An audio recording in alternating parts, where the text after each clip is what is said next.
নমস্কার, আমি অদিতি সামন্ত গোড়াই। আমি এসেছি হাওড়া শিবপুর থেকে। আমি রবীন্দ্রনাথ ঠাকুরের আফ্রিকা কবিতা করে শোনাচ্ছি। রবীন্দ্রনাথ ঠাকুরের আফ্রিকা।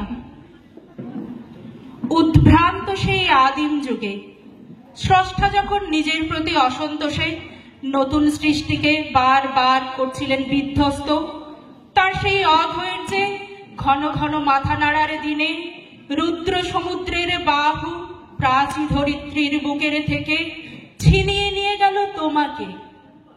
আফ্রিকা বাদলে তোমাকে বনস্পতির নিবিড় পাহারায় কৃপণ আলোর অন্তঃপুরে।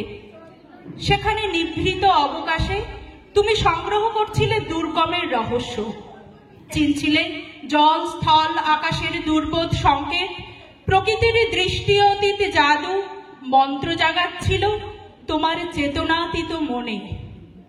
বিদ্রুপ করছিলে ভীষণকে বিরূপের ছদ্মবেশে, শঙ্কাকে চাচ্ছিলে হার মানাতে, আপনাকে উগ্র করে বিভীষিকার প্রচন্ড মহিমায় তাণ্ডবের দুন্দুভি নিনাদে।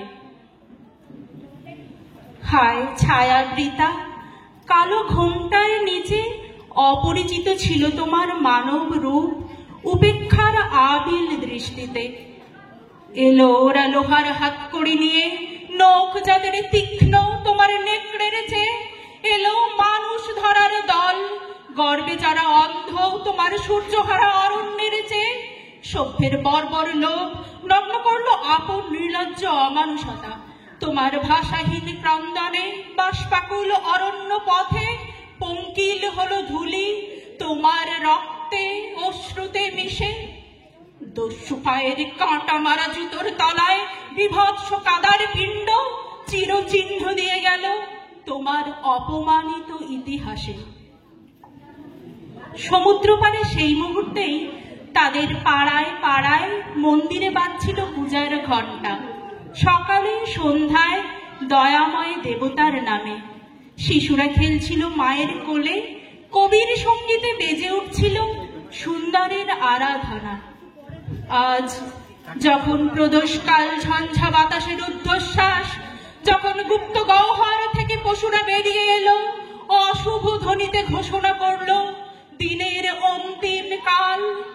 এসো যুগান্তের কবি, আসন্ন সন্ধ্যার শেষ রশ্মিপাতে দাঁড়াও ওই মানহারা মানবীর দ্বারে।